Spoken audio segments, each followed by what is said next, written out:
Bem-vindos a mais uma aula de ciências. Eu sou a professora Jéssica e na aula de hoje nós veremos sobre as radiações eletromagnéticas. Vamos lá?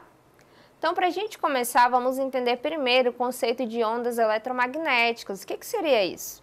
Quando a gente fala de ondas eletromagnéticas, são ondas que para se espalhar, para se propagar, não vão necessitar de um meio material. Ou seja, nesse caso, são ondas que podem se propagar no vácuo. E quem é que se encaixa nessa definição? Nós temos a luz, as ondas de rádio, raio-x, micro-ondas, raios infravermelhos e outros tipos também que vão se encaixar, mas esses são os principais. Nós vamos entender um pouquinho como é que é esse funcionamento e quais são as faixas também que são perceptíveis. Quando a gente fala sobre essas faixas, nós nos referimos aí ao conceito de frequência.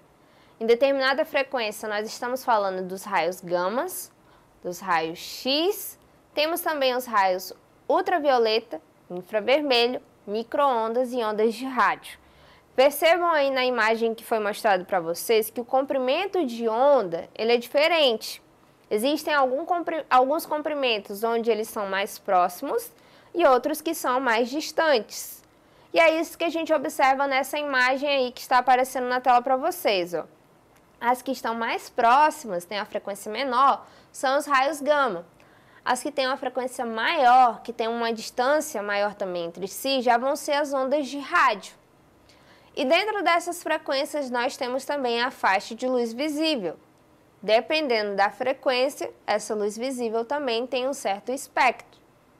Então, as ondas eletromagnéticas, no fim das contas, elas podem ser classificadas aí de acordo com essa frequência. Enquanto as ondas de rádio são as ondas aí com menor frequência, que são as mais compridas, os raios gamas vão ser aquele com maior frequência e também com menor comprimento.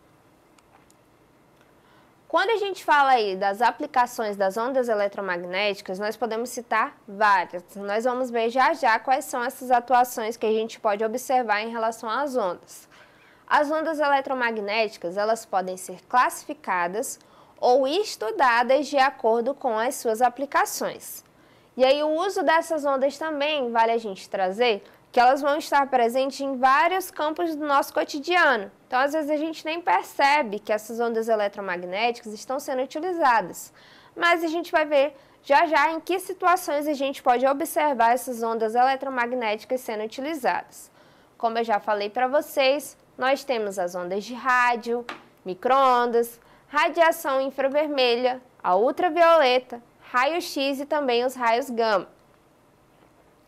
E nas ondas de rádio, o que vai a gente trazer de destaque, para não ficar nenhuma confusão aí no fim das contas? As ondas de rádio, lembre-se o seguinte, são as de menor frequência.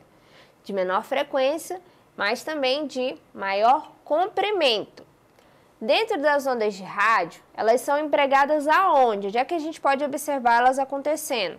Elas são essenciais para que ocorram as transmissões de rádio e também de TV.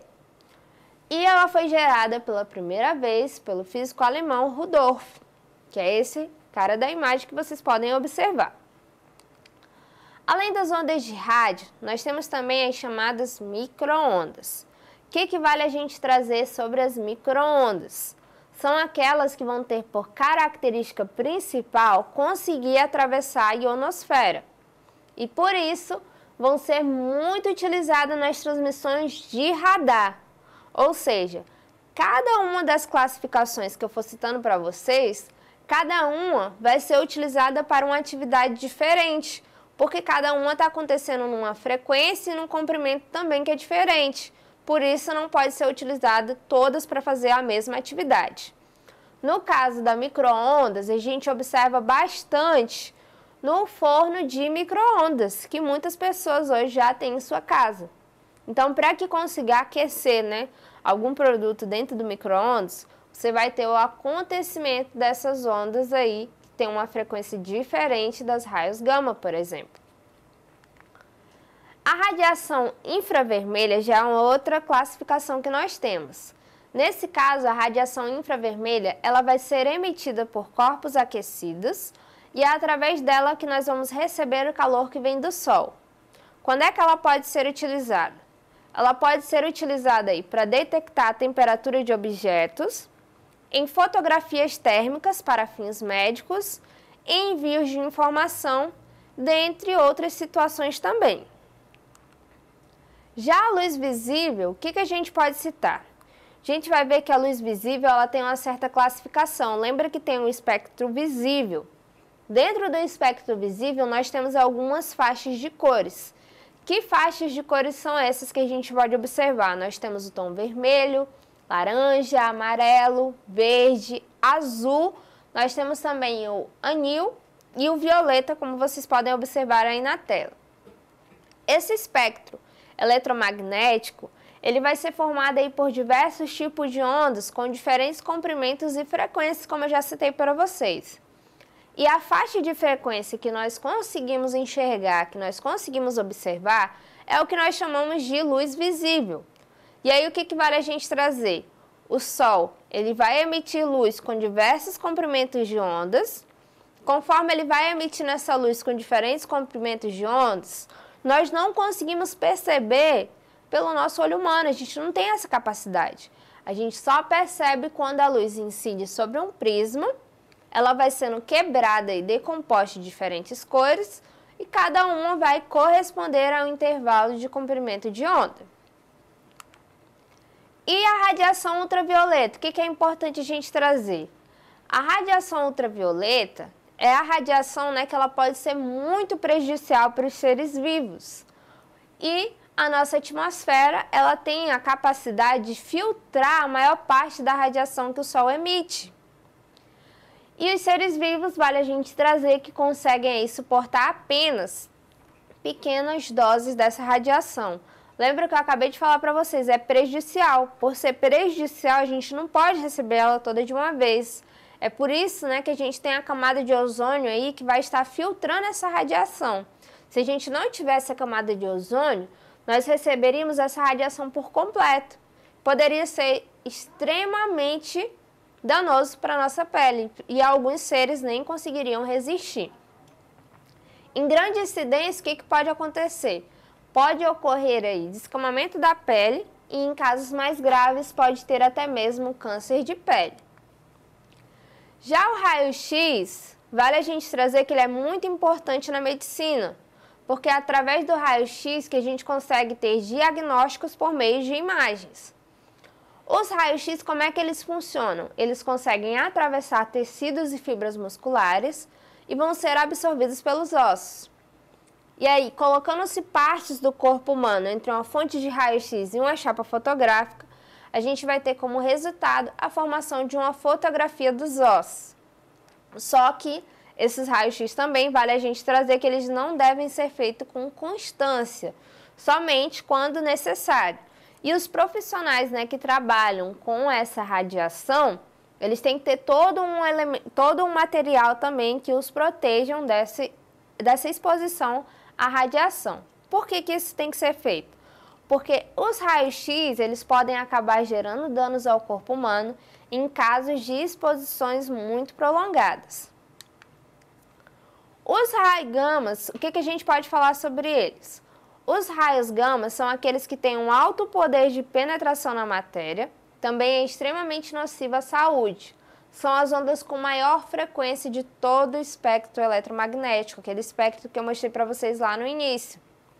Nesse caso, vai ser empregado aí para esterilizar ferramentas cirúrgicas, para ser usado também na irradiação de alimentos, em cirurgias complexas e até mesmo em observações astronômicas. E essas ondas eletromagnéticas vale a gente trazer também que também tem o uso médico. Nesse caso, vale a gente trazer que houve um tempo que a única maneira de visualizar uma estrutura do corpo era por meio de uma cirurgia. Hoje não necessariamente, essas ondas eletromagnéticas já ajudam a detectar, a examinar aí detalhes diversos do corpo sem necessariamente ter essa incisão ou ter essa exploração do corpo de uma forma mais direta. Tem o uso médico também das ondas de rádio, tá? Que é uma faixa menos agressiva do espectro eletromagnético. Nesse caso, pode atuar aí na ativação de medicamentos, tá? Que é para evitar efeitos colaterais indesejados. E nós temos também o uso médico dos raios gamas. Quando é que eles vão ser utilizados? Nesse caso, os raios gama já vão ser utilizados em um caso bem específico. Vão ser utilizados aí no tratamento de alguns tipos de câncer e tipos de tumor também. Por que somente em casos específicos? Porque eles são altamente penetrantes, passam com facilidade através do tecido do corpo. E aí eles podem ser muito úteis também para tentar detectar se tem alguma anormalidade cerebral ou até mesmo alguma anormalidade cardiovascular. Para a gente fechar a nossa aula de hoje, a gente vai fazer agora algumas questões do Exercitando. Nessas questões nós temos o seguinte. Na primeira nós temos assim. De todo o espectro eletromagnético, qual o tipo de onda com menor frequência e maior comprimento? Na segunda questão, nós temos assim. Conseguimos ver todas as ondas do espectro eletromagnético? Na terceira questão, existem ondas eletromagnéticas com aplicações na área médica? E por último, existe risco no uso da radiação para fins médicos? E aí, qual vocês acham que é a resposta de cada uma dessas questões?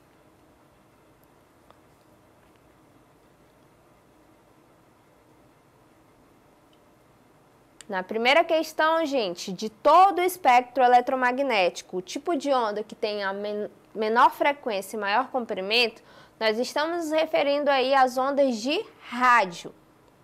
Na segunda questão, que questionava assim para vocês, conseguimos ver todas as ondas do espectro eletromagnético? A resposta é não. O nosso olho humano não tem essa capacidade. A gente só percebe uma pequena faixa de luz visível. Na terceira questão, existem ondas eletromagnéticas aí com aplicações na área médica? Sim. Nós temos aí como citar, né, de exemplos as ondas infravermelhas, raio-x e os raios gamas também. E por último, existe riscos no uso da radiação para os fins médicos? Vale a gente destacar que sim, riscos sempre existem, mas se for utilizado da forma correta, se tiver os equipamentos de segurança, se não for uma exposição a longo prazo, é extremamente útil. Ou seja, de forma minimizada pela pequena dose de radiação que vai ser usada em exames e tratamentos médicos e também utilizando-se protocolos de segurança, não tem problema ser utilizado. É toda uma questão de saber como usar e também saber a quantidade. Por isso é importante todo um acompanhamento médico, também só ser solicitado em casos específicos. Então essa foi a nossa aula de hoje. Vocês podem acessá-la mais vezes na plataforma Eduque. Até a próxima aula!